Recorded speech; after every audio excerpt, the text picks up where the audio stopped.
All right, I know that you have faced a number of dilemmas in your life. A dilemma is a situation in which you're confronted with some number of options to choose from, and you have to make a choice, but the right choice is not real obvious, and you feel kind of torn in multiple directions.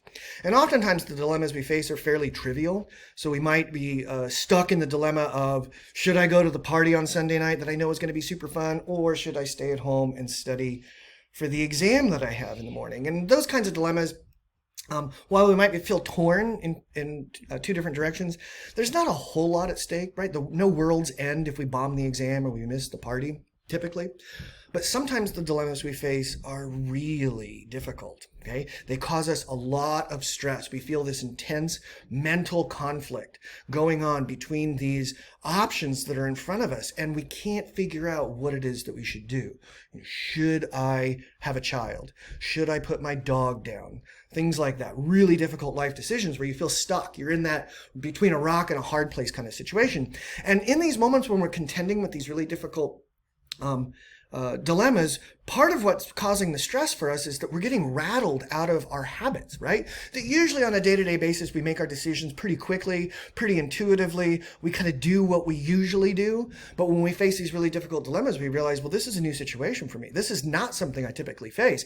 And so in order to figure out how to contend with this dilemma, I'm going to have to figure out what principles should be guiding me in my decision making. I'm going to have to figure out what values should be leading me towards my choice. And as I do this, what we're going to find out is we're going to have all kinds of questions come up that we feel like we have to find answers to in order to address the dilemma. And as we contend with these questions, we're going to be discovering assumptions that we've embraced that we weren't even aware of. We're going to be discovering what we really value, and we're going to be discovering what things really mean, okay? So when we face these really difficult dilemmas in life, they're very important growth moments for us because we're going to learn more about who we are and what we stand for. Now, in philosophy, we can use this concept of dilemma in our discussion of ethics in order to help us discover and clarify in a low stress environment what our real values and principles are. Okay, so you may be familiar with the most famous dilemma in philosophy called the trolley problem,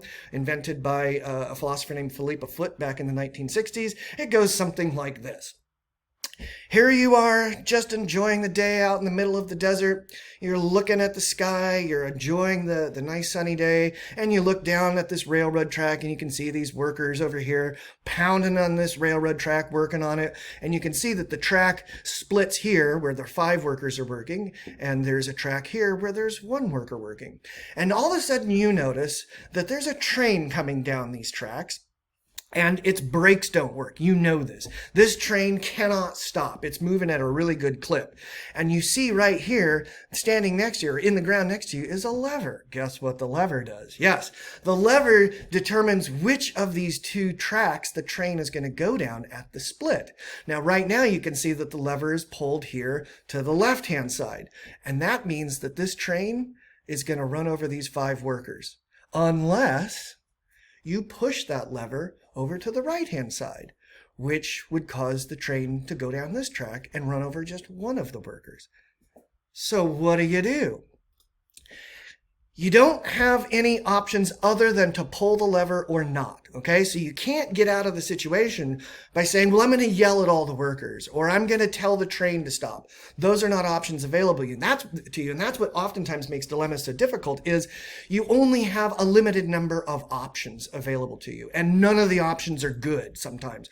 They're just different degrees of worseness, okay? So you can't stop this train, and you can't get the workers off the track. You have to either pull the lever or not pull the lever. And keep in mind that doing nothing is actually doing something. Okay, so if you choose not to pull this lever, an event will occur that you could have prevented from occurring. And that event is that these 5 workers are going to be run over and killed by this train, okay? And we don't want to sort of cop out with the fate fallacy by saying something like, well, I'm just not going to intervene in this situation because whatever was fated to happen was meant to happen. All right, well, you were fated to be at this lever, right? That what was meant to happen. So now you have to make that choice. Do you pull the lever or not? Seriously. Would you pull the lever and cause the one person to be run over, saving the five? Or would you not pull the lever and allow these five to be run over, saving the one? I'm going to bet you said something like this. When loss of life is inevitable, sacrificing one life in order to save five is the right thing to do. On some weird level, the number of lives become part of the calculation here. So the morally correct thing to do, even though it's awful and it's tragic, would be to pull that lever and kill the one guy who wasn't in ordinary circumstances wasn't going to be killed. But we're saving the five. And the pain kind of multiplies out, right? Because whoever gets killed by this train is going to have family members that suffer terribly. But again, the number of family members that will suffer, like, as far as we know, is greater if the train runs over the five than if it runs over the one. Okay, so now think about this. If it really is true that the number of lives they matter when making this decision about who lives and who dies, let's say the situation is this. Let's say the situation is not that you have a track that splits with a different number of workers on each of the split tracks, but instead you have one track. And this train is coming down this one track where these five workers are working. And again, you can't get those five workers off the track and you can't stop the train. You've got one thing you could do and one thing only. You have this very large gentleman standing in front of you on this bridge with his hands in his pockets, and he's like, I'm just standing out here watching these five guys work, and I have no idea that this train is coming behind me. But because you are standing behind this very large gentleman, and you are a master of physics, and you calculate it out in your mind really quickly, that the girth of this man is enough to stop the momentum of this train if you push him onto the tracks. So all you have to do is push this guy off the bridge onto the tracks. The train will hit him. Yeah, it'll kill him, but it'll save these five people. Would you push him? Okay, if you had different answers for each of those situations, each of those dilemmas, the lever and the large man, you may have an inconsistency or a contradiction in your thinking. There may be something about your thinking that's not quite working yet. Okay, so you can see inconsistency here in these two buttons. This blue one says the red button is false, and the red button says the blue button is true. Those two statements can't both be true. Okay, they're inconsistent with one another. When we think about inconsistency in ethics, we typically think of hypocrisy. So like a good example would be celebrities like Leonardo DiCaprio, who fly their private jets around the world lecturing to us about how we all need to reduce our carbon footprint, right? There's some guy who has a tracker of Taylor Swift's airplane, so he's measuring her sort of carbon footprint as she goes around the world.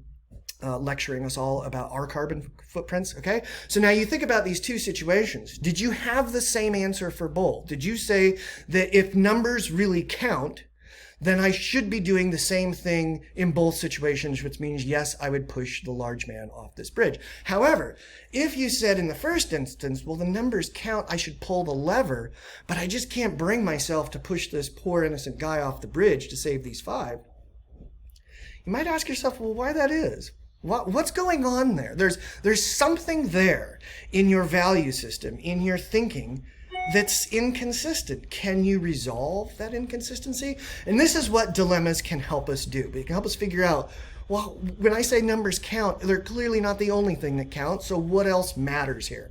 Now, you might also explore your answer here by mixing the situation up a little bit. What if this person standing on the top of the bridge were some very large man, but he's like 95 years old, and all of these workers are like 16? Would that matter? Would it matter in this situation if the one person over here was younger than all of these people on this track? Would your answer then change? What about if you learned that the innocent guy on the bridge was a perfectly morally upright standing person, and all of these people down here on the train track are like convicted child molesters? Would that change your judgment? What about if you knew one of the people on the track? Can you morally justify, in that case, pushing the stranger off the bridge to save the person that you know, perhaps even the person that you love? Do we have particular loyalties that enter into our ethical decisions?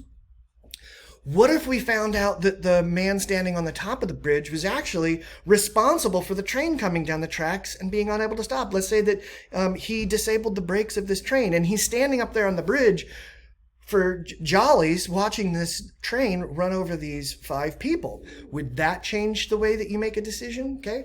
So when we think about these dilemmas and we start to work through them, we can see that, do we value lives differently? Do we have different levels of responsibility to different kinds of people? Is our sense of responsibility towards convicted child molesters different than our sense of responsibility for the well-being of innocent people? Can we justify having loyalty to loved ones and family members and that influencing our decision? What are the values that we're really relying on? Is it just numbers, or is it something else? And the thing we want to think about here as we work through these different dilemmas in our course, that we're doing this not just as a mental exercise in, play.